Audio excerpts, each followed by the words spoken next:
Hello বন্ধুরা, study motivation YouTube চ্যানেলে তোমাদের সকলকে স্বাগত। আজকের আলোচনার বিষয় হলো বাংলা অনুচ্ছেদ রচনা বসন্তকাল।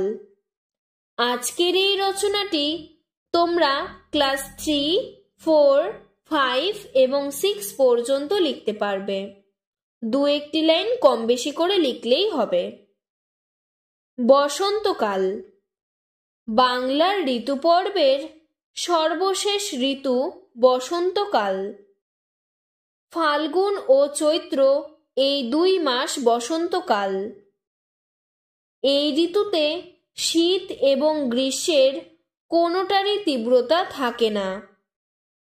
বসন্ত আনন্দের ঋতু, সৌন্দর্যের অন্ত নেই বসন্তকালে।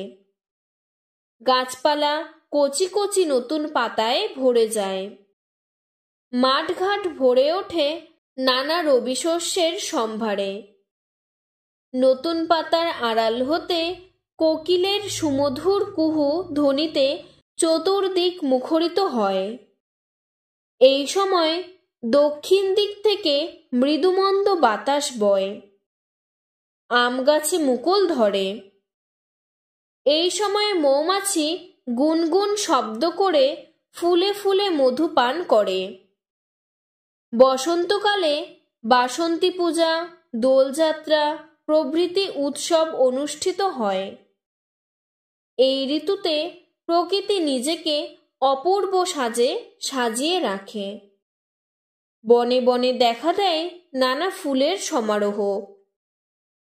নানা আনন্দের পিছনে লুকিয়ে থাকে নানা রোগের প্রাদুর্ভাব। বসন্তকালে কলেরা, বসন্ত, টাইফয়েড প্রভৃতি রোগের আক্রমণে বহু লোকের মৃত্যু হয়। আজকের রচনাটি এতটুকুই। তোমাদের যদি আরও এরকম অন্য কোনো অনুচ্ছেদ রচনার প্রয়োজন হয় আমাকে কমেন্ট বক্সে জানাবে, আমি সাহায্য করার চেষ্টা করব। ধন্যবাদ।